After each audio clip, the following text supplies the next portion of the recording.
Саламатсыздарбы, урматтуу мугалимдер. Бул магический квадрат оюну окуучуларды сабакка кызыктыруучу оюндардын бири. 1ден 9га чейинки сандарды пайдаланып, могул бош квадратчаларды толтурат.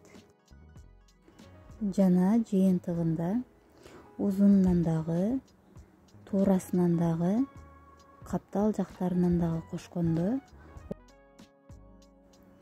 15 саны чыгыш керек.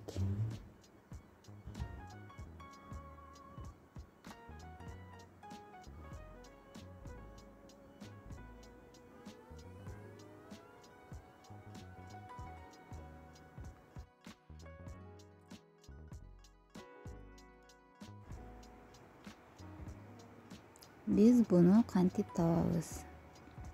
Анда эмесе жоон көрсөтүп берейин. Бул жерде 9 цифра бар. Эң ортосунда 5 саны турат. 5тин оң жагында дагы, сол жагында дагы 4 цифра турат. Эң ортосунда 5 саны тургандыктан биз 5ти эң ортосуна жазып алабыз. 1 менен 9ду кошобуз. Экөөнү кошсок 10, ортодо турган 5 менен 15 болот.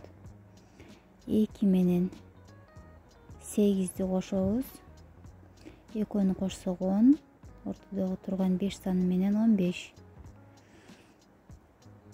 Калгандары деле ушундай эле. 3 менен 7 10ду берет. 5ти кошсок 15, 4 менен 6 10, ортодо турган 5 менен 15 болот. Эми буларды биз туура жайгаштырып алышыбыз керек. 1 менен 9ду коюп алабыз. Жалпы кошкондо 15 саны чыкты бизде.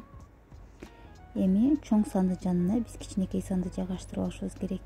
2 менен 8ди карайбыз. Эми бул жагы оңой эле. 9га 2ни кошсок 11, 15 болуш үчүн 4 жетпейт. 8ге 1ди кошсок 9, 15 болуш үчүн 6 жетпейт. 4 менен 8 12, 15 болуш үчүн 3 жетпейт. 2ге 6ны кошсок 8, 15 болуш үчүн 7 жетпейт.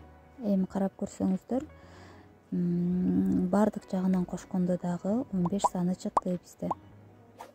Эгерде сизге оюнубуз жаккан болсо, каналыбызга катталып, өзүңүздүн пикириңизди калтырып кетиңиз.